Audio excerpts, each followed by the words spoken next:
Fala pessoal, hoje estou aqui para mais um SharkCast, podcast da Regional Shark Tank. Hoje eu estou sem meu companheiro de sempre, o Bispo Cristiano, mas hoje nós temos aqui um tubarão convidado. Com certeza a conversa vai render muito. O pessoal aqui falou que o dia de hoje vai ser resenha. Vamos ver se isso é verdade ou não. Mas antes de apresentar quem que é o nosso tubarão convidado, eu quero te falar aquilo que é de praxe, né? Se você está nesse link, chegou até aqui, primeiro eu te agradeço por estar aqui, mas agora você tem algumas missões. Como a gente é uma regional que tem missões, tem missionários, hoje a gente vai falar um pouco sobre a vida de um missionário na prática. Hoje você também tem uma missão. Então a primeira missão é dar um like aí no vídeo, que isso ajuda demais o vídeo. Então se você ainda não é inscrito no canal, eu não sei nem se você vai para o céu.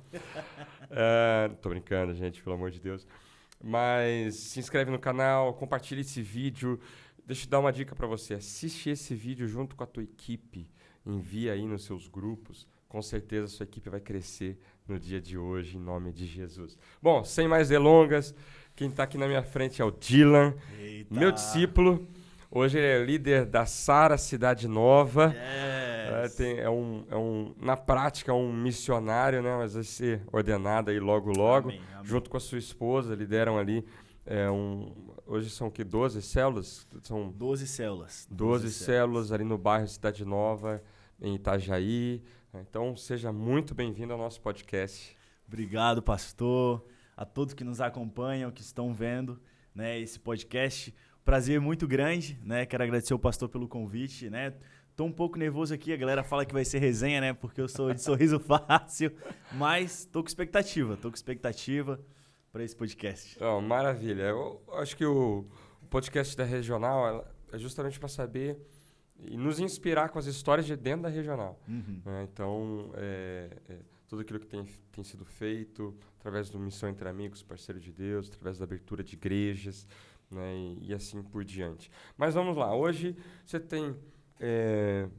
tá à frente de uma igreja, já faz ali os cultos, já prega, já está com a sua galera ali no bairro, né, que é um bairro bastante populoso, né, Cidade Nova, quem conhece aí sabe do que eu estou falando. Então, hoje casado, muito bem casado, com a Isa. Hoje as pessoas podem olhar o produto pronto. Empresário, professor também por formação. Muitos te conhecem como professor Dylan, né? Sou Dylan. Então, esse produto pronto, nasceu assim? Da onde que vem isso, né? Conta pra gente como que você veio para Jesus, qual que é um pouco da sua história.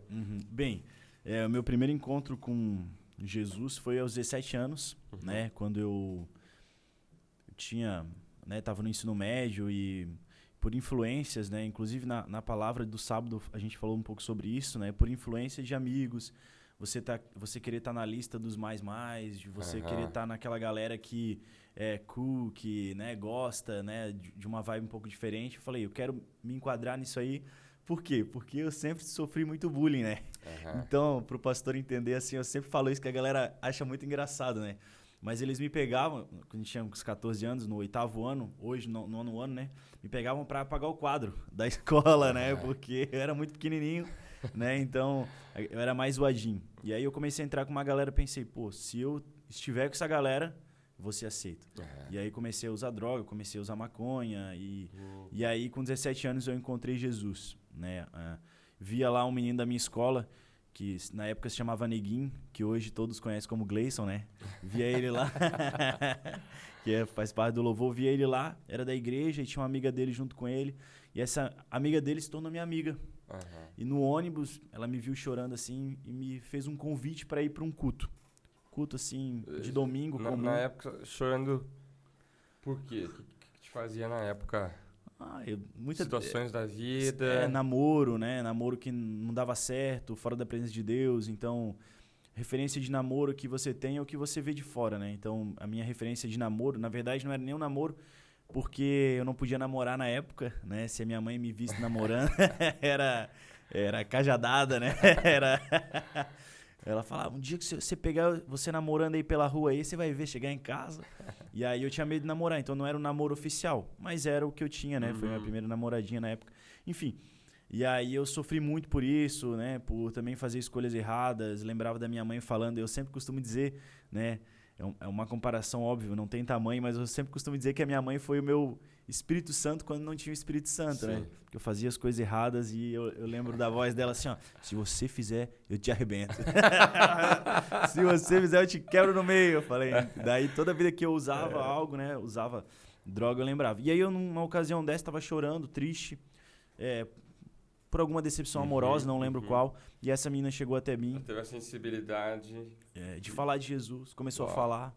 Falar, cara, você precisa de Deus, né? Vou te convidar aqui, vamos num culto. E aí comecei a conhecer a galera. E aí eu lembro como se fosse hoje, dia 31 de outubro de 2011. Foi a primeira vez que eu senti o abraço de Jesus. E eu sempre prego sobre isso porque o abraço de Jesus, ele não é um abraço como da sua mãe, do seu pai, mesmo da sua esposa, que eu amo demais. É um abraço diferente, né? Foi um abraço de consolo. E nitidamente, assim, foi a minha primeira experiência, a mais real que eu tive na minha vida. Eu senti o Espírito Santo me abraçando naquele dia. E foi naquele dia que eu me converti, que o Espírito Santo começou a ministrar no meu coração. Então foi lá em 2011. Olha, bom, eu conheço da tua história. Eu estou vendo que as datas... Alguma coisa aconteceu aí no meio, hein? Aconteceu. Depois de você ter se tornado professor, Dylan, naquele contexto que daí eu conheço da tua história... Como que foi esse meio tempo? É aí o que acontece, né? Fiquei 1 ano firme em Deus, né? E por causa de amizades, por causa de... as minhas escolhas, obviamente, né? Que a gente sempre tem esse costume de falar por causa de tal pessoa. Não foi por causa de tal pessoa. Foi por causa da minha intimidade com o Senhor que eu deixei de alimentar, obviamente. Me desviei com 18 anos. Então, me converti com 17, me desviei com 18. Por medo, né, de estar na igreja pecando, falar, não, tô aqui pecando, não tá certo. Esse era o meu sentimento.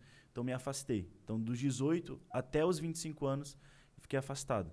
Nesse meio tempo, né, virei professor, né, de ciências biológicas, comecei a atuar aí com 19 anos na rede de ensino e então lidei sempre muito com essa juventude, né? Então, e aí imagina, 19 anos, professor, já na minha idade ganhava um salário que razoavelmente bem, assim, comparando com os meus amigos, né? Os meus amigos não tinham nem formação e eu creio que foi uma oportunidade de Deus, com 19 anos, ter recebido essa bênção de ser professor. E aí o mundo me apresentou... Agora, uma coisa bem importante, né? Para não passar despercebido, o que essa menina... a amiga do Gleison fez no ônibus. Sim. E essa percepção e o pregar de Jesus, né? Levar o evangelho a uma pessoa. E aparentemente a época pode ter parecido um desperdício, porque logo ali 1 ano você desvia, mas a semente com certeza ficou, né? Total. Então realmente a importância de inclusive aqui mais cedo, quando a gente chegou no estúdio, a Cami compartilhou que ela, hoje, vindo para cá, no ônibus, pregou o evangelho no ônibus. Uau, distribuiu glória a Deus. um cartãozinho com o Instagram da igreja e com o WhatsApp dela. Falando que se você precisar de Jesus, tá aqui, conta comigo. Né? Isso não pode morrer, né? Não. Isso não pode parar. Realmente, você não sabe em que solos você está semeando o evangelho. E está aqui hoje um pastor em formação que... E, pastor, isso foi tão marcante pra mim que eu lembro o nome completo dessa menina e era só minha amiga mesmo, assim, sabe? Mas o fato de ela ter me apresentado esse amor... Eu lembro a data de nascimento dela, que inclusive é a mesma da minha mãe. Então, assim, são coisas... Uma pessoa que me marcou, que decidiu, né? Mesmo estando lá no ensino médio, e aquilo também foi contra a cultura. Entendi aquilo como contra a cultura. Todo mundo queria ser aceito por ter um estilo diferente, fazer alguma coisa, e ela... não se portava com isso. Então aquilo mudou a minha visão sobre o mundo também, né? Me trouxe uma nova perspectiva de ver as coisas naquela ocasião, né? Naquela época. E aí você, como professor, já desde os 19 anos, né? 19. Isso é bem interessante, até um pouco precoce, né? Não é tão normal, né? Então, e aí, como que foi a sua vida? Ah, professor, então não vai aprontar, agora é um exemplo para os jovens. A realidade expectativa versus realidade. A realidade já é para ser assim, né? Mas foi bem difícil assim, né? Por quê? Porque, imagina, o 14 anos, as pessoas me apagavam no quadro, né? Então, eu sempre me senti muito tímido. Isso eu acho que me fez um pouco envergonhado também, me fez ser um pouco mais retraído. Eu imaginava o seguinte, né? Que, não, quando eu crescesse, as coisas iriam mudar. E eu tive 16, 17 anos. Até mostrei uma foto no último culto, no Arena, que a galera ficou em choque, né? Parecia que eu tinha 10 com 17 anos. E ali, com 17 anos, aquela idade, já usava, né, droga, enfim. E aí, quando eu me tornei professor, eu acabei ficando muito lindo. Né? Tinha 19 anos, né? Então, assim, lecionava e já tinha o carro do ano. E isso me trouxe uma certa vantagem para minha idade, né? Tipo assim, de tudo, assim, de abertura de novos lugares, conheci novas pessoas que me oportunizaram usar outras novas drogas, né? E hoje o que a gente acaba vendo que é tão ruim, né, para os nossos jovens, que é essa libertinagem sexual, foi me oferecido essas coisas. Então foi nesse meio, enquanto professor, usava maconha, ia dar aula, bebia, ia dar aula. Isso começou a ser controvertido dentro de mim, né? Pensava, poxa, eu sou um professor, mas ao mesmo tempo eu sou jovem, né? E ao mesmo tempo tinha as ofertas, e ao mesmo tempo tinha, né, as possibilidades que eles me ofereciam. E aí nesse meio tinha uma capacidade que eu não conseguia enxergar, né? Que era de abençoar a vida desses alunos.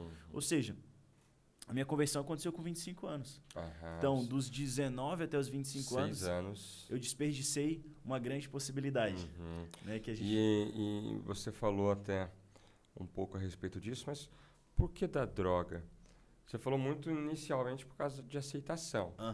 Né, fazer parte e tudo mais. Você acha que esse é o motivo principal? Eu acho que se tornou o primeiro motivo, né? Eu acho que um refúgio de mim mesmo, assim, quando eu usava, eu me sentia poderoso, no sentido assim, cara, eu tô fazendo alguma coisa que a maioria das pessoas tem medo de fazer ou não podem fazer. Eu acho que no começo foi por isso, né? Depois foi se tornando uma prática mesmo comum, né? Que era uma prática aceita, então os amigos que eu tinha aceitavam. Apesar de isso nunca ser colocado dentro da minha casa como algo normal. Inclusive foi bem dolorida. Quando eu contei para minha mãe a primeira vez, ela sentiu a dor como se eu tivesse matado alguém. Por quê? Porque foi contra aquilo que ela me ensinava. Então, graças a Deus também pela minha família, porque eles sempre me ensinaram, né, aquilo que era o correto, aquilo que eles entendiam por correto e, obviamente, era o correto para mim também. Mas nesse meio do caminho, acho que as pessoas com qual eu andava, como já acostumavam fazer aquilo, também acabei me acostumando, me mantive nisso, né, a ponto de se tornar cego.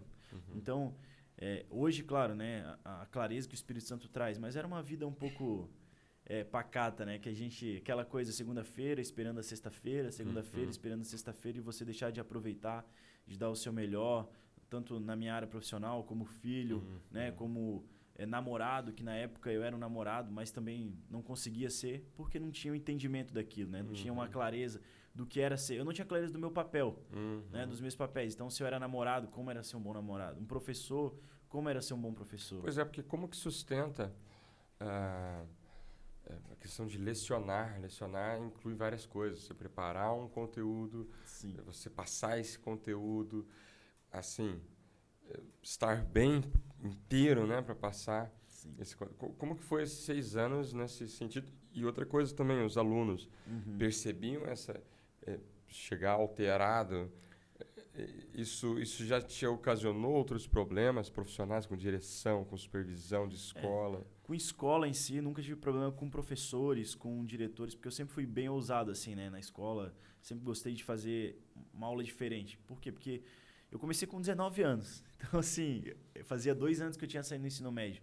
Então, o que eu mais me queixava era, eu não aguento ficar aqui dentro. Tipo assim, né, não aguento ficar dentro dessa sala de aula. Então, o que eu pensava era, eu vou fazer tudo diferente.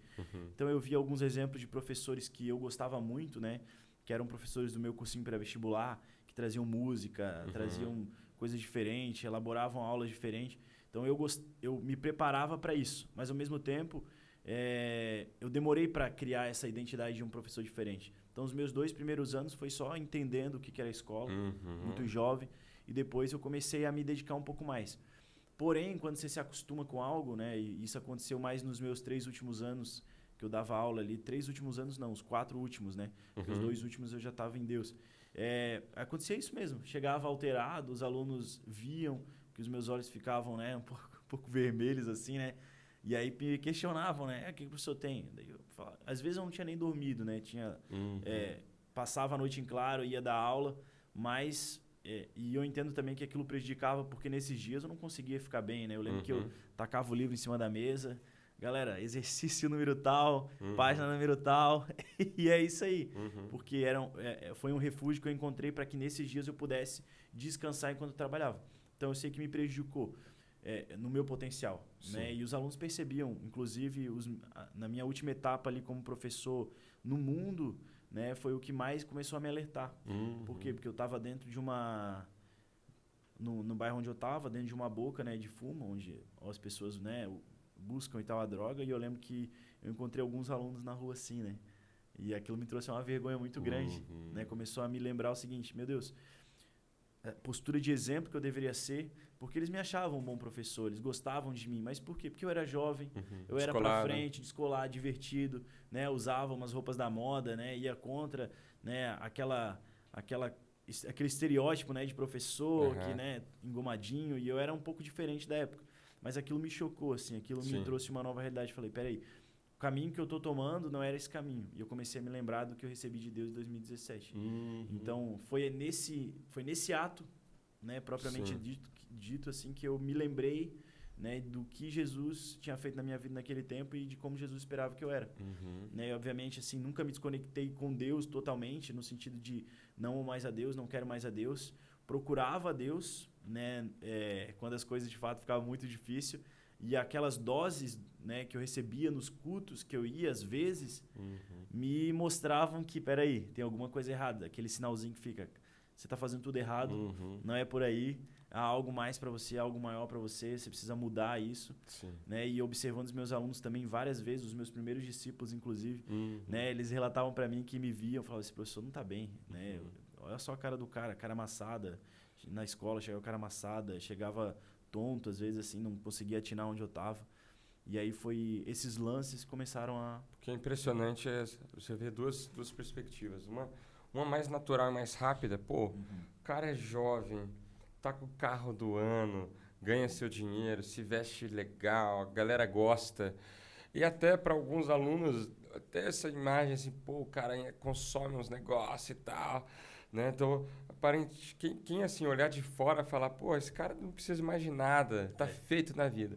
Por outro lado, nós sabemos, o inimigo vem para roubar, matar e destruir. Então, aquilo que um dia foi uma rejeição, você começa a usar para ter uma aceitação, começa a se enquadrar numa sociedade, aquilo também se torna a tua ruína, né? Então, vai minando tudo que você tem, né? E foi bem isso.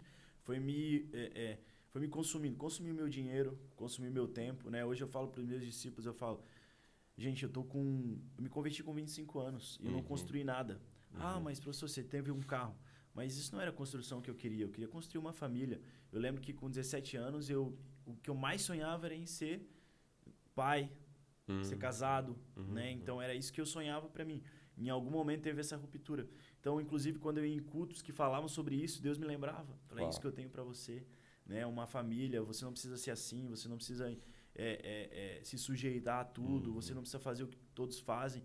E não como uma acusação, mas de alguma forma Deus me sinalizando, peraí, tá tudo errado. Não é por aí, não foi aí que eu te escolhi, né, para fazer, não foi esse lugar que eu te escolhi para pisar. E eu sempre falo para eles, eu falei, 25 anos eu não construí nada, né, não construí nada de sólido, obviamente, né, não consegui comprar minha casa com 25 anos, né, comprei o meu carro, mas justamente para viver esse, né, aquele status quo, aquele status social, aquela coisa que a galera gosta, curte, ama, e o resto ficou para as drogas, ficou para as festas.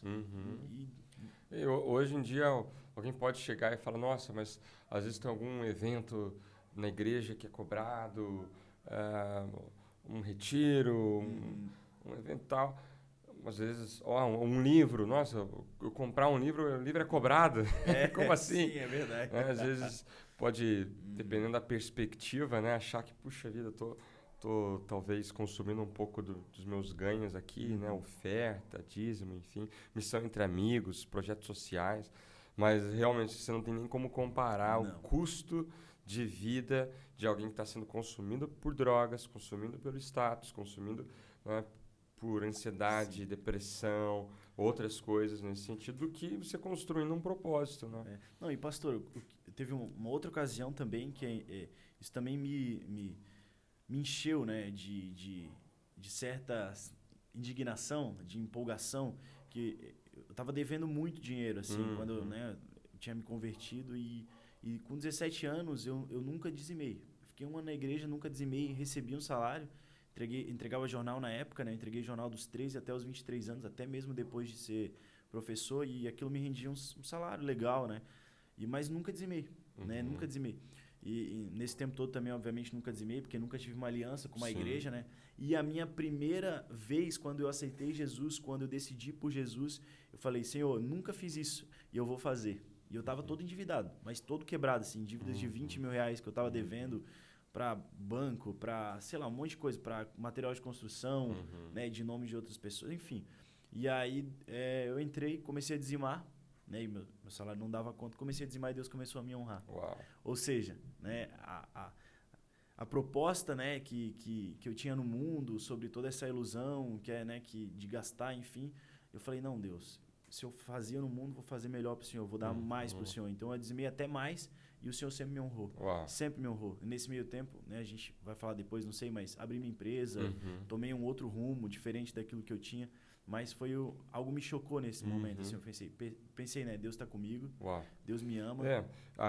Vamos focar nesse momento que aí você tem uma timeline nesse sentido de chegar aos 25 anos, ou seja, já tendo experiência com Deus antes, mas passando realmente por ruínas emocionais, ruínas financeiras, ruínas até físicas, né?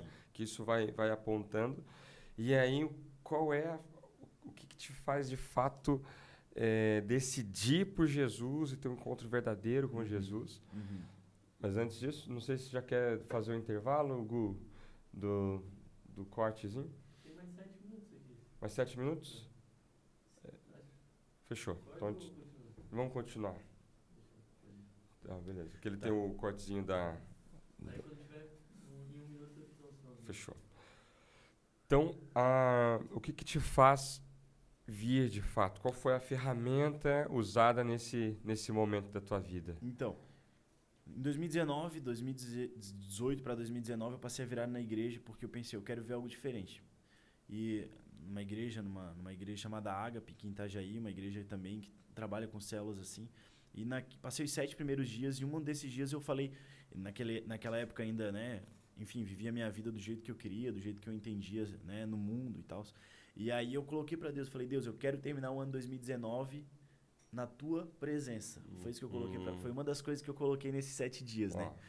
E engraçado que eu esqueci imediatamente depois de uma semana, né? Já estava saindo, enfim, de novo. E em 2019, no meio do 2019, né, eu conheci uma garota, né? E essa garota me apresentou Jesus, inclusive da igreja, me apresentou Jesus e ela começou a me chamar para ir para os cultos. E ali na Sara eu comecei a ser confrontado com as palavras. Via jovens, mais jovens do que eu, apaixonados por Jesus, jovens que tinham um crescimento gigantesco, desenvolvimento, falavam. Né? Eu entrava no culto, tinha a Juliette com 15, 16 anos pregando, falava, o que é isso? Essa galera era apaixonada por Jesus e a minha visão sobre a igreja era... Essa galera aqui é muito modinha, né? Então eles estão aqui por causa da moda, a gente, né? A visão que eu tinha de fora, né? Por causa da moda, a galera deve curtir alguma coisa depois, não pode, essa galera toda aqui. E eu fui entrando na intimidade da igreja e eu via que os jovens eram santos, eu via que os jovens eram apaixonados, né? Eu via que os jovens eram cheios de Deus, de poder, né? Eu via os jovens 17, 18 anos botando a mão na cabeça das pessoas e as pessoas sendo curadas. E eu falei, não, alguma coisa está acontecendo, né? E aí essa galera sempre falava para mim sobre algo chamado revisão de vidas. E o revisão de vidas me chocou assim, antes de eu fazer, porque a própria Camille, né, que faz parte aqui do time da Tujulab, né, eu conheci ela no mundo, né, e ela, né, um dia... Ela foi sua aluna? Ela foi minha aluna, em 2014. Olha. E eu conheci ela, enfim, em várias fases, 2014 até 2018, 2017, a gente era muito... Convivia todos os dias, né, por causa, né, por uma situação, né, que a gente tinha, enfim, né, ela, não sei se pode... Um era cunhado do outro, pronto. É isso. Já todo mundo já sabe, né? Então, Graças a Deus sou casado, bem casado também. Mas, enfim, a gente era cunhado, então a gente tinha uma proximidade. Mas nunca nos falamos depois de eu ser professor dela, apesar de estar todos os dias lá. Nunca nos falamos. Eu via a Camille chegar muito doida em casa, assim, né? Então, né, já é de conhecimento de todos. Só que quando eu vi que ela se converteu, né, ela chegou na minha casa e convidou minha mãe para o culto. Aquilo me trouxe um choque. Falei, o quê? A Camille? Eu falei, alguma coisa está errada, alguma coisa aconteceu. E já era na Sara. E era na Sara. Uhum. Eu falei, não, alguma coisa aconteceu, alguma coisa está errada. Daí ela me chamou para uma célula, eu fui para uma célula, né? Fui para uma macrocélula da Revival na época, a primeira macrocélula da Revival em 2019, salvo engano. Se não me engano era 4 ou 5 de janeiro, algo assim, né? E fui para essa macro, não entendi nada, porque eu queria um hambúrguer, a galera falava, vamos ter um hambúrguer, enfim. E aí, só que a galera começava a falar do revisão de vidas. Meu Deus, revisão de vidas, revisão de vidas, revisão de vidas. E eu falava para Deus, eu ficava assim, né, conversando comigo mesmo, né? Eu falava, Deus, eu não te sinto mais, não sei se é possível no estágio que eu tô voltar para os teus caminhos, voltar a ser quem eu era, voltar a ter a identidade que eu era, porque chega uma hora que você se afunda tanto que de fato você acha que não é mais para você, né? A distância que você cria, né, a gente cria, né, o ser humano cria entre Deus e o homem, né, por si mesmo, foi uma distância que eu criei, uma distância que era muito longa, assim, eu falava, Deus, não consigo mais te sentir, não sei se é possível te sentir de fato, né? E aí o que aconteceu? A galera falava, revisão de vidas é único. E eu não queria ir. Eu falava, não vou para essa revisão de vidas. Essa revisão de vidas para mim não é para mim. Eu acho que existem pessoas que podem mais. E na ocasião, a minha líder, né, que na época... o meu líder, que na época era o Felipe Seffer, né, que eu ia na célula do Felipe Seffer, junto com a Larissa, me chamava para revisão de vidas. Eu falei, não vou. E aí, nesse meio tempo, uma outra menina da célula do Felipe me chamou para ir na célula dela, porque ela era minha conhecida do ensino médio. E eu fui. E caí na célula da Isabelle, que hoje é minha esposa. Né? Olha aí. É isso aí. Começando a chegar onde eu quero. Isso.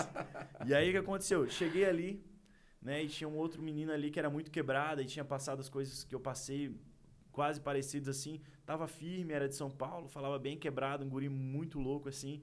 Ele falou assim, mano, você vai por revisão. Ele falava assim, você vai por revisão de vidas, mano. Você vai. Daí, um dia no culto, ele levantou minha mão e falou, você vai. Sim, quer saber? Eu acho que eu vou. E aí, no dia, na semana, eu falei pra minha líder, que era a Isabelle, falou, não tem dinheiro. Mas eu tinha dinheiro. Eu falei, não, vou dar uma desculpa, porque vai ter campeonato de futebol, não posso perder. Enfim.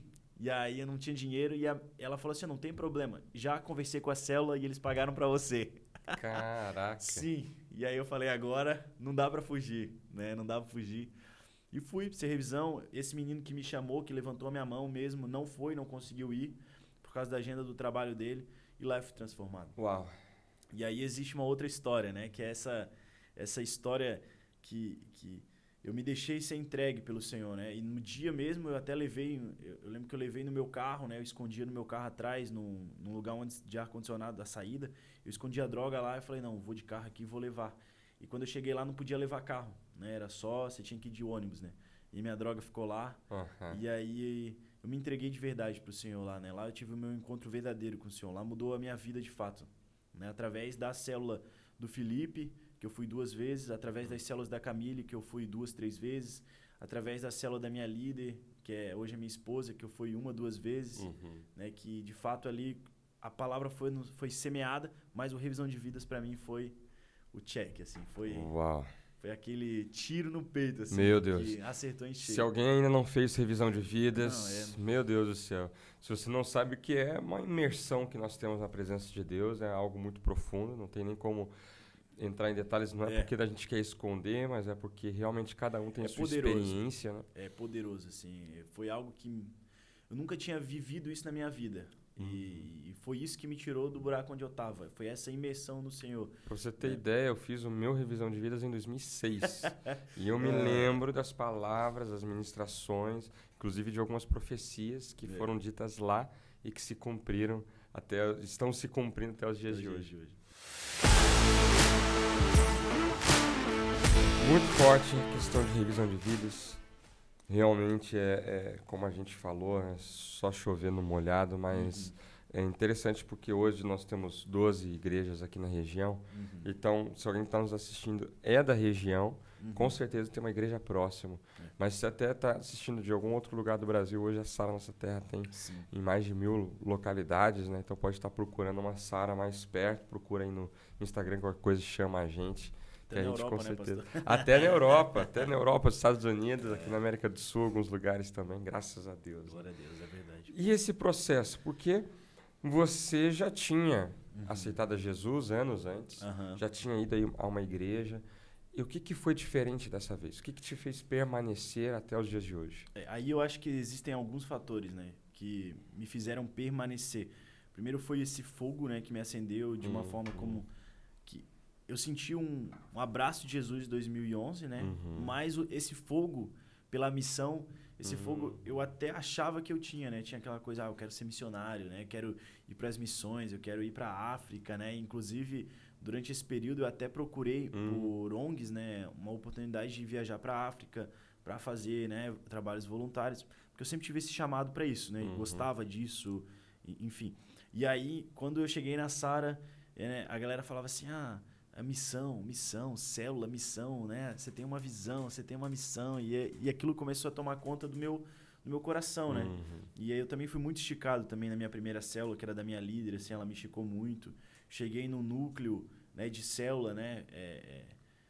Pra galera, né, que às vezes não conhece, o núcleo é aquela, né, uma estrutura que a gente tem na célula, na qual as pessoas fazem a célula acontecer, fazem os momentos da célula e inclusive pregam, né, em determinados momentos. E eu fui muito usado nesse núcleo, tinha um núcleo grande e a minha líder na época estava abrindo células, né? Então, estava abrindo 3, 4 células e eu estava nessa pegada, nesse núcleo inspirador de abertura de célula e sarar o Promorar e sarar o Cidade Nova. Então, naquela primeira célula, naquela célula do Promorar, eles já estavam pregando isso em 2019. Uau. E eu falei, meu Deus, comecei a virar minha chave. Por quê? Porque missão para mim era África. Sim. Missão para mim era, né, sei lá, Guiné-Bissau. Missão para mim era esses países da África que né, eram carentes de dinheiro, de estrutura. E a galera começou a falar sobre uma missão diferente, que era sarar o nosso bairro, sarar a nossa rua, sarar a nossa cidade.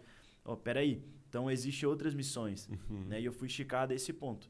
Então ali, né, quando eu cheguei na célula da Isabelle, ela me colocou para pregar, me colocou para cantar, né, violão. E na época, assim, eu comecei a me sentir bem com isso. Por quê? Porque no mundo eu me satisfazia com o quê? Com drogas, né? Com ser aceito pelas pessoas. E ali eu estava recebendo uma oportunidade que ninguém me dava. Que era de pregar a palavra do Senhor, né? De falar para alguém, ser escutado por alguém. E de fato ver as pessoas sendo curadas, saradas. Né? E uma outra oportunidade de cantar, de tocar um violão. Eu nem era bom. Mas na ausência, né, de algumas pessoas lá, não tinha, né, quem tocasse, quem fizesse. Falava, olha, então, eu sei tocar violão, né? Sei alguma, o ré, o dó, né? O mi, o sol aqui, acho que dava pra tocar alguma coisa, né? E comecei a procurar de fato, assim, né? E comecei a me engajar na célula. Então, a célula foi o meu ponto de partida, assim. Interessante. Desde o início, então, a sua célula era no Cidade Nova. No Cidade Nova. E a missão da Isa, à época, era o Cidade Nova. Era Cidade Nova. Então, isso a gente tá falando de 2019. 2019. Inclusive, o Marlon, que era o nosso primeiro hospedeiro, que era o hospedeiro da Isa, né, que hoje é meu discípulo, que foi o primeiro discípulo da Isa, que consequentemente é também dela, a casa dele foi demolida e virou uma calçada. E eles precisavam comprar uma casa e Deus falou com a avó dele que aquele lugar era o lugar onde ela deveria comprar, que aquele lugar ia ser usado pela presença de Deus. Uau. E ali, de fato, se tornou a primeira célula, né, no Promorar, o Marlon como hospedeiro. E daquela célula, da célula da Isabelle, nasceram hoje as 12 células, que, né, hoje, de fato, é uma igreja, né, em construção, né, que já nasceu, mas que está crescendo. Uau. Então, começou lá, 2019. Isso é incrível. Você falou algo que nós costumamos falar muito, inclusive aqui nesse podcast, que é sobre o que é realmente ter uma missão. Missão na África, outros países, China, Índia, são extremamente importantes, mas são missões transculturais. Né? Uma modalidade, um tipo de missão. Missão de evangelização, onde a igreja está sendo perseguida. Alguns lugares não se pode levar nem a Bíblia. Então, são missões densas, importantíssimas, que envolvem N outros fatores. Mas a pessoa não precisa esperar chegar lá para daí ter uma missão. Né? Então, o que nós falamos hoje, por exemplo, a Cami exerceu a missão dela no ônibus. Talvez você está na faculdade, você pode exercer sua missão na faculdade, no seu bairro, e assim por diante. E a nossa igreja tem no nome Sara Itajaí, Sara, nossa terra. Então, nós, de fato, nos sentimos corresponsáveis na missão de sarar a localidade onde nós estamos. Né? Então, hoje vocês estão vendo aquilo que estava sendo profetizado em 2019, de que o bairro Cidade Nova, uns conhecem como Promorá, o famoso Promorá. Então, palavras que foram liberadas naquela época, hoje vocês estão vendo se cumprir. É verdade. E é surreal, pastor. Por quê? Porque você vai olhar para o Promorá, eu nasci no Promorá, né? Na verdade, descobri que não nasci. Eu cheguei no Promorá com 3 meses. Né? Ixi, sua vida foi uma farsa. Mas 3 meses de idade. E na época não era nem Promorá. Eu acho que era São Vicente, não era? Era São Vicente, isso. A gente... Cidade Nova como bairro deve ter o quê? 8 anos, 7 anos? É isso aí. Uns 10 anos no máximo? 10, eu não vou saber exato, mas é 10 anos, né? E aí era loteamento Padre Jacó, que a gente chamava, né? Era por loteamento, mas pertencia ao bairro São Vicente, que era o mais populoso, né? Se não me engano, hoje é o segundo, junto com o Cordeiro. Sim, ali, né? exato. Enfim, e aí nasci no Promorá, vi a cultura do Promorá, estudei numa escola que foi fundada basicamente junto com o Promorá ali, que era a Escola Caíque, né? Cresci naquele meio, vi os meus amigos crescendo, né? Vi a gente na calçada, assim, jurando um pro outro. Eu lembro de alguns detalhes, assim, eu falando pra eles, jamais a gente vai colocar droga na boca, jamais a gente vai fazer como tal pessoa. E vi muitos deles sendo mortos ali, né? A cultura do Promorá, para o pastor entender, as pessoas mais antigas do bairro e mais antigas de Itajaí vão lembrar disso, né? A gente chegava no Promorá, a galera brincava, baixa a cabeça que a gente tá entrando no Promorá, né? Tava num carro, bota o colete que a gente tá entrando no Promorá. Então o Promorá sempre foi motivo de piada, né? Então a gente sempre foi visto como um motivo de piada. E eu sempre tive essa inquietação, indignação. Falei, não, meu bairro é lindo. Por quê? Porque minha mãe sempre falava isso. Falava, o bairro onde eu moro é maravilhoso, não sai daqui por nada. Ela falava nesse sentido de, eu gosto daqui. E isso passou pra mim. Eu falava, não, eu gosto daqui, eu amo aqui, isso aqui é a minha vida, isso aqui é o bairro onde eu nasci, né? Não é como as pessoas falam. Só que quando eu entrei na célula, as pessoas oravam por isso, clamavam por isso, buscavam isso, queriam Já isso. veio de encontro aquilo que você tinha de família. Meu Deus, foi aquele choque, né? Peraí, eu queria uma missão distante, mas eu comecei a olhar, não, eu tenho uma missão na minha rua. Sim. Eu tenho uma missão na minha casa. Tão forte quanto uma que poderia ser. E muito mais. E aí eu vi uma possibilidade. Sim. Que eu descobri quando eu comecei a abrir minha célula. Que era usar o papel que eu exercia como professor para dentro do meu ministério, para dentro desse projeto, né, que era Sarar Cidade Nova, que é o projeto de salvação que Jesus tem para todos nós. Eu vi essa possibilidade e aí o meu ministério começou a crescer. Hoje, se você conseguisse fazer uma conta por cima, não necessariamente exata, mas quantos dos seus alunos já aceitaram Jesus através de você? Difícil, pastor, porque assim, quando eu comecei a fazer minha célula, minha primeira célula foi em 23 de setembro de 2019 e na minha primeira célula deu 19 pessoas, meus amigos, pessoas mais conhecidas assim, né? E na segunda eu fui esticado a convidar todos os meus alunos, então eu comecei a pregar para todos eles. Uau. E as minhas células começaram a dar 82 pessoas, 60 pessoas, né? As células que eram poucas eram 55 pessoas, né? 50 pessoas e lá era... Células poucas, 55 pessoas. E era muito comum, assim, muito comum mesmo, assim, de lotar, de encher. A última célula que a gente fez ali comemorando, salvo engano, 3 meses ou 4 meses de célula, deram 82 pessoas que nós podemos contar do núcleo, né? Fora os que foram embora mais cedo, os que a gente não conseguiu contar naquele lugar, porque era um espaço bem grande. E foi esse choque que eu tive. Eu falei, não, peraí, eu tenho uma função aqui, eu sou professor, eu sou querido pela galera, a galera me escuta, me ouve, né? De certa forma, me respeita, eu vou pregar para eles. Uau. Entrei na escola junto com o meu líder, o Matheus Reig, que hoje é missionário, né? Missionário Reig. Fui desafiado por ele a abrir uma arena missão na escola. Né? Uma arena missão, para quem não sabe, é a pregação, né, da palavra dentro da escola com pontos específicos no intervalo, né? Ou uma célula mesmo, uma célula pocket ali, né? E era isso que eu fui desafiado a fazer. E lá a escola começou a ser tomada também pelo Arena Missão, né? A gente fazia no intervalo, davam 60, às vezes 100 pessoas. E ali a gente desafiava as pessoas a sair da depressão, a parar de se cortar, a procurar ajuda, atendimento psicológico. Então dá para dizer que mais de 100 pessoas aceitaram Jesus. Muito mais, pastor. Porque cada célula tinha 50 pessoas. Durante 6 meses... Então a semente foi semeada, foi pulverizada Foi. naquilo que um dia se tornou vergonha, foi levantado para ser glorificado ao Senhor. E foi, de fato, assim, um propósito, creio assim, né? Que foi um propósito de Deus naquele lugar, dessa forma, para que eu pudesse também impactar os meus alunos, porque eles me viam dessa forma também, né? Me viam a minha debilidade, viam como eu era falho, e do nada, né? Eu tô lá feliz, pregando Jesus, vamos lá e tal, e Deus vai te curar, Deus vai te salvar, e falando para adolescentes de 14 anos, 15 anos, né? Que já foram assediados, que já foram abusados, abusadas, né? Que não tem mais pai, que não tem mais mãe. Histórias que nós escutávamos todo dia, né? E o Arena Missão aqui foi algo que me apaixonou também. Eu tinha 2 meses de célula e você entrava numa escola, as pessoas vinham até você falando, olha, eu não consigo parar de me cortar. Olha, eu não consigo dizer para minha mãe que eu amo ela. Olha, eu não consigo... quando eu chego em casa, eu apanho gratuitamente. Então, começou a ser descoberto coisas que eu falava assim...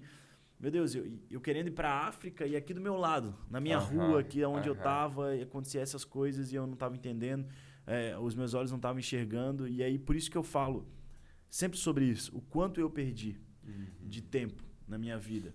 Né? No sentido de, olha só o que eu poderia ter construído se eu tivesse escutado ao Senhor, né? Escutado essa voz, tivesse, né, de fato, enfim... Eu entendo que eu não consegui escutar claramente como eu escutei, né? Senão, obviamente, eu tinha me convertido antes. Mas, de fato, foi um projeto de Deus ali, né? E eu me joguei de cabeça ali. Me joguei de cabeça na Arena Missão, né? O nosso Revisão de Vidas ali, o primeiro da Sara, que era a Cidade Nova, né? Nossas células. Na minha célula foi 8 pessoas, depois foi mais 10 e foi crescendo. E ali Deus foi multiplicando, né? As pessoas. E hoje nós temos a... Pois é, e hoje, com a questão já mais estruturada, oficialmente com cultos e com uma equipe, já com essas 12 células, que 12 células, no nosso entendimento, até administrativo, você já tem uma estrutura de pessoas, de apoio, né? Então, isso se torna mais sustentável, né, ao longo do tempo. Como que está sendo o desafio de liderar, de ver realizar aquilo que já foi profetizado e de ser com a Isa, né? Você casou com aquela que foi a sua líder. Sim, é verdade. Né? E aquela a qual orava e falava sobre Cidade Nova, né? Que fez, querendo ou não, despertar também, te ajudar a despertar essa missão, né? Aqui tem um ponto bem importante, porque eu lembro que a gente estava, né, depois de uns 3, 4 meses, a gente estava conversando, daí ela falou assim, você procura algo no meu telefone que está na tua conversa. E eu pesquisei lá Dylan, né, e aí eu vi uma conversa dela, né, eu não sei se eu comentei isso com ela, mas eu me lembrei agora, eu vi uma conversa dela com uma menina, que foi a menina que me chamou, a Késia, e aí ela falava assim, você não pode abrir mão dele, ora por ele todos os dias, vamos orar. E aí no outro dia ela disse assim, e aí o Dylan foi no culto, você viu ele lá, ele estava lá, não vi ele. Uau. E assim, essa preocupação dela, assim, acho que aquilo também, eu acho que a identidade da nossa igreja é isso, né? É importante você falar assim, que às vezes a gente vê uma igreja tão jovem, né? E as pessoas mais velhas se perguntam, né? Talvez como eu, né? O que faz essa igreja de fato ser tão avivada dessa forma? O que faz jovens ser tão apaixonados por isso? Eu acho que é esse cuidado. Acho que esse amor pela missão, amor pela vida de fato, de você se amar mesmo, você clamar pela vida, né? Você falar como... não vou lembrar quem falou, mas é um dos avivalistas, né, que a gente estudou num tempo, John Wesley, não me engano, mas que falava o seguinte, né? Dai-me vidas ou tire a minha. Né? Então, acho que os nossos jovens hoje, que estão lá, né? E nós somos jovens também, né? A gente tem... Né, eu tô aqui com 18 anos, né? Você sabe como é, né? Nós somos jovens, fale por você, rapaz, olha. Não, mas nós somos jovens, né? Mas, sim. Ali naquela época, o quê? Né? Jovens de 18, 19 anos, a Isabelle com 21 anos, né? 22 anos, 21 para 22, ali apaixonada por vidas. Né? Poderia estar preocupado com outras milhões de coisas, poderia estar preocupado com a faculdade, né, de design de moda dela, mas estava preocupada na minha vida, estava preocupada na vida de outras pessoas que estavam lá. E, enfim, e isso me chamou muita atenção. E foi esse estilo de liderança que eu tomei, né, quando comecei na minha célula lá, e isso foi se tornando uma réplica também das pessoas que vieram comigo. Então, depois de 3 anos, aí surgiu a equipe, depois de 2 anos, né, surgiu a equipe Ox, que era uma mistura de células do Promorá com São João, de outros bairros, até de fato hoje, então, a gente ter células apenas do Promorá. Sim. Então, hoje a gente está lá com cultos, né? A gente começou com cultos ali de 85 pessoas, o nosso primeiro culto, né? Depois, obviamente, diminuiu, a gente teve visitantes, mas hoje a gente está ali com uma média de 40 pessoas, né? No culto de domingo, né? A nossa arena com 35 pessoas, nosso culto de Fé e Milagres com 20 pessoas, mais ou menos. E a igreja está de fato acontecendo, né? Foi nos dada essa missão, só que era uma missão que já tinha no nosso coração. Sim. Né? Uma missão que a gente clamava por isso e a lei da semeadura é algo muito profundo, né? Algo muito, eu entendo assim como algo, uma dádiva do Senhor. Porque eu lembro que eu semeei, né? Claro, quando você sabe usar, eu semeei muito no Promorá. E eu lembro que alguns discípulos se tornaram discípulos de outros líderes, né? E eu falava assim, poxa Deus, né? Eu queria tanto que viesse, né?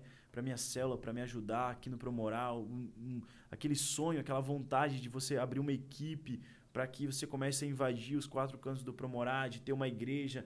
Nós nem sabíamos naquela época se era possível ter uma igreja, mas a gente orava, Senhor, sara o Promorá, Deus, sara a Cidade Nova, né? E depois a gente pensava, não sei se pode abrir uma igreja aqui, mas nós vamos orar, sara a Cidade Nova, sara a Cidade Nova, sara o Promorá. Né? E depois alguns discípulos que a gente semeou lá, né, que iam na minha célula, depois se tornaram meus discípulos agora. Foram formados por outros líderes e agora vieram pra gente, né? Vieram pra mim, pra Isa. E nessa construção toda, a Isa veio junto comigo lado a lado, né? Me apoiando, me ajudando, né? Veio, ela, né, no ministério dela, algumas dificuldades que ela passou, mas que o forjar dela no início me ajudou muito a perseverar, né? E a Isa também, me apaixonei por a Isa por esse processo, porque ela sempre teve muito do meu lado. Eu lembro que eu tinha 4 meses de célula, né? Isso é começo de janeiro. Falei pro meu líder na época, líder, que era o Reig, né? Eu quero abrir mais uma célula. Ele falou, você quer abrir mais uma célula? Você tá dando conta da sua? Eu falei, líder, minha célula tá bombando, meu núcleo tá com 10 pessoas, eu quero abrir minha célula aqui, o negócio tá bombando, quero abrir mais uma. Daí ele falou pra mim, então eu tenho uma missão pra você. Aí eu falei, ô glória, né? Mais uma missão. E aí nesse espaço veio a Sara Ilhota, né? Foi me dar essa missão de abrir lá, chamei minha equipe, chamei a Isabelle, nós pregamos lá, né? Continuamente, né? Eu lembro que numa dessas vezes o meu líder, o Reig, postou lá uma ideia, a gente vai trazer picolé, né? Eu lembro que eu fiquei assim, cara, esse cara tá falando sobre picolé na praça, dar picolé de graça pros outros. Só pode tá pirando, né? Quem é que vai pegar, né? Porque você pensa, picolé é caro. E a gente levava 100 picolés. Não era 10 picolé, né? Não era 1, 2, era 100 picolés, 120. Ele falava, não, pode comprar aí 150 picolé, vamos rachar entre nós, vamos comprar. Botava caixa de picolé na praça, uma placa com uma tenda, picolé grátis. E foi ele, a Isabelle, né? Mais 2, 3 pessoas juntos e começávamos a aclamar pela Ilhota. E um mês depois... Né? E eu tô falando isso porque isso faz parte também da minha formação na missão, né? Essa coisa de por que eu amo tanto a missão? Porque eu fui forjado nessa missão, né? Eu fui usado nessa missão. E eu lembro que um mês depois nós já estávamos com culto lá, né? Em fevereiro a gente já estava fazendo nosso primeiro culto na Sarelhota, com membros, com dízimos, com ofertas, com data show, com louvor, né? Num bairro lá chamado Pedra de Amolar, e salvo engano com 24 pessoas. Olha aí. Né? Firmes, né? Que inclusive hoje algumas sementes daquele tempo ainda me ligam, né? Conversam comigo, pessoas que a gente cuidou, que a gente, né? Enfim, que já conheciam a estrutura da igreja, e a gente abriu lá a Sarelhota. E um mês depois, né? Veio a pandemia, e aí a nossa missão lá foi um pouco desgastada por isso também, pessoas idosas, a gente teve que fazer a distância, então a gente tinha essa dificuldade, pessoas, né? Com um pouco mais de dificuldade. E aí foi essa, enfim, né? Fecha parênteses agora, né? O que é interessante é que isso... a gente costuma falar que a igreja, você não abre a igreja. A igreja nasce. Nasce do Espírito. Então, essa experiência em Ilhota, claro que a gente não tem como responder assim, e se não tivesse pandemia, como estaria? Né? Teria sido desenvolvido? Será que vocês estariam por lá? Nós entendemos uma soberania de Deus em cada uma dessas etapas. Mas ali foi um treinamento para aquilo que vocês estão vivendo hoje e vão viver, né, nesse ano de 2023. Total, pastor. Total treinamento. Por quê? Porque a entrega ela é muito parecida. Né? A entrega, porque a questão de você ser um missionário é mais do que você pregar. né? O meu líder falava, Dylan, ser um líder é mais do que você pregar na Sim. célula, né? Ser um missionário é mais do que você pregar, enfim. Ele falava, cara, o mais difícil é você cuidar, é discipular, porque vai toda a sua energia. A sua energia é totalmente colocada ali. E eu vi isso na prática. Por quê? Porque eu comecei a ver que os meus sábados, que é quando a gente ia fazer célula lá, a gente fazia 2 células na ilhota.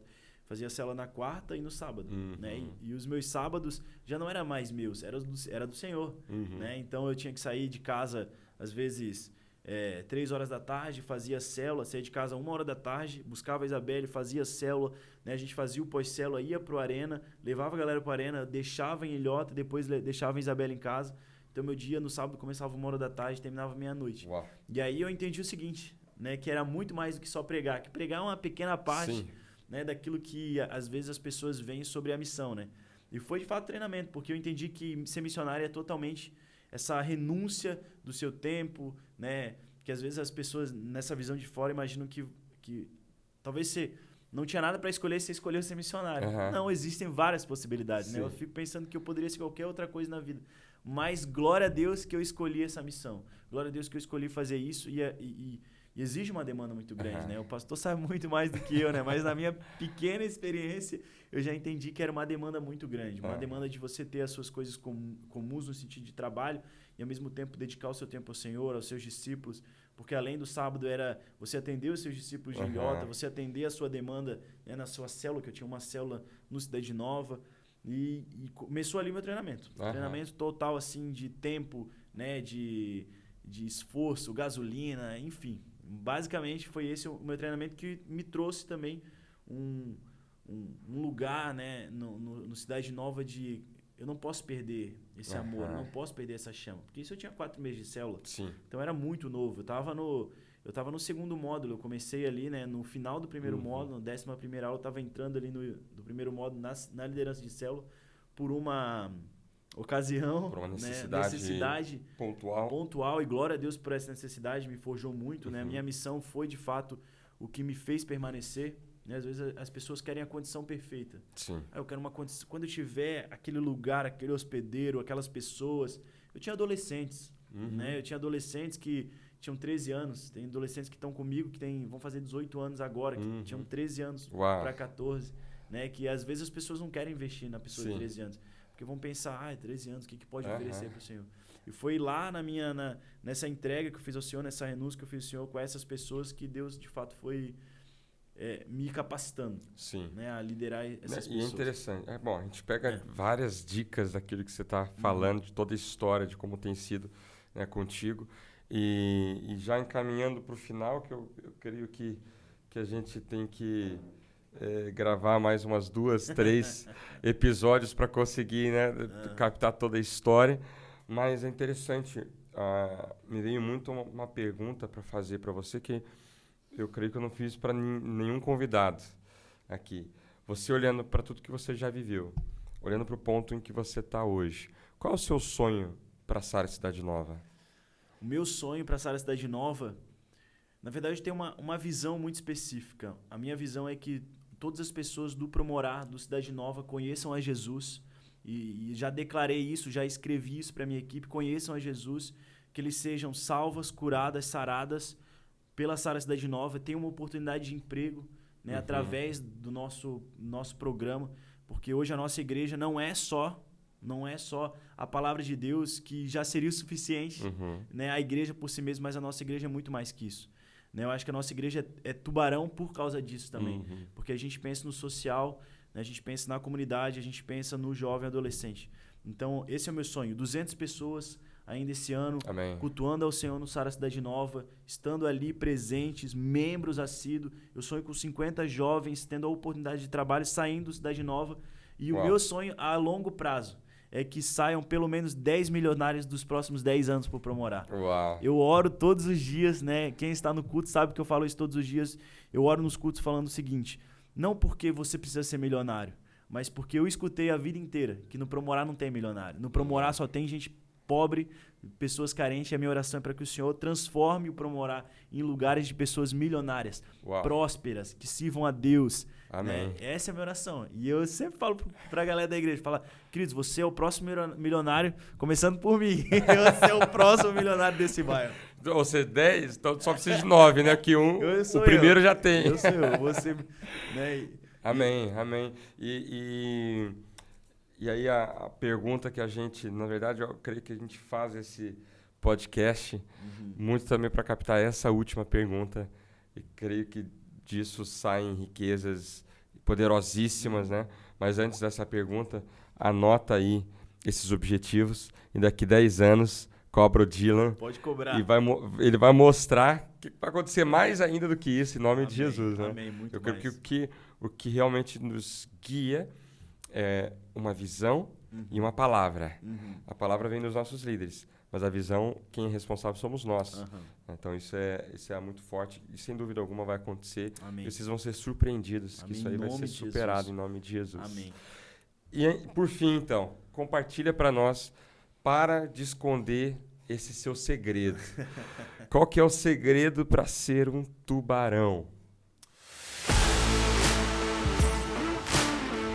Olha, é até difícil falar, né? Mas eu acho que um dos maiores segredos é você ser apaixonado pela visão, né?